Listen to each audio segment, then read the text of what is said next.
இப்போ தான் சந்தோஷமாக இருந்தோம். அதாவது டெல்லியில் போராட்டம் பண்ண மாணவர்களுக்கு வந்து வெற்றி கிடச்சிச்சு, ஒரு நீதி கிடச்சிச்சின்னு சொல்லிட்டு நம்ம ரொம்ப சந்தோஷமாக இருந்தோம்.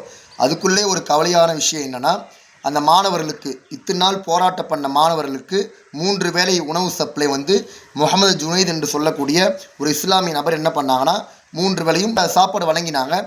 சாப்பாடு வழங்கின பிறகு அந்த போராட்டம்லாம் முடிஞ்ச பிறகு அங்கே இருந்த போலீஸார்கள் என்ன பண்ணாங்கன்னா அவங்கள்ட்ட போய் விசாரணை பண்ணுறாங்க.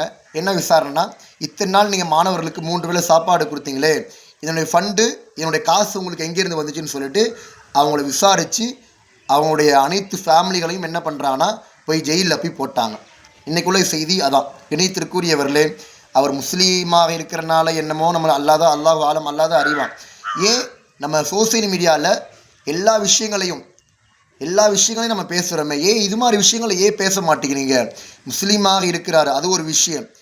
மாணவர்களுக்கு பசியோடு இருக்கிறாங்க, அதுக்காக வேண்டி சாப்பாடு கொடுத்தாங்க. சாப்பாடு கொடுத்த நபருடைய குடும்பத்துக்கு இப்படிப்பட்ட ஒரு நிலை ஏற்பட்டது. இதையெல்லாம் நம்ம கண்டிப்பாக பேச வேண்டிய ஒரு விஷயம். என்னென்ன விஷயங்கள்லாம் சோசியல் மீடியாவில் நம்ம பேசி ஒரு நீதியை வாங்கி கொடுத்துருக்கோம், இது மாதிரி விஷயங்களை நம்ம பேசி ஏன் நீதியை வாங்கி கொடுக்க மாட்டேங்கிறோம் என்பதாக சொல்லி நம்ம எல்லாம் ரொம்ப கவலைப்படக்கூடிய ஒரு விஷயம்.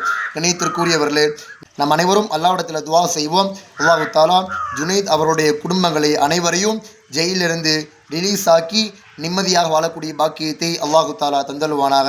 அஸ்ஸலாமு அலைக்கும் வரஹ்மத்துல்லாஹி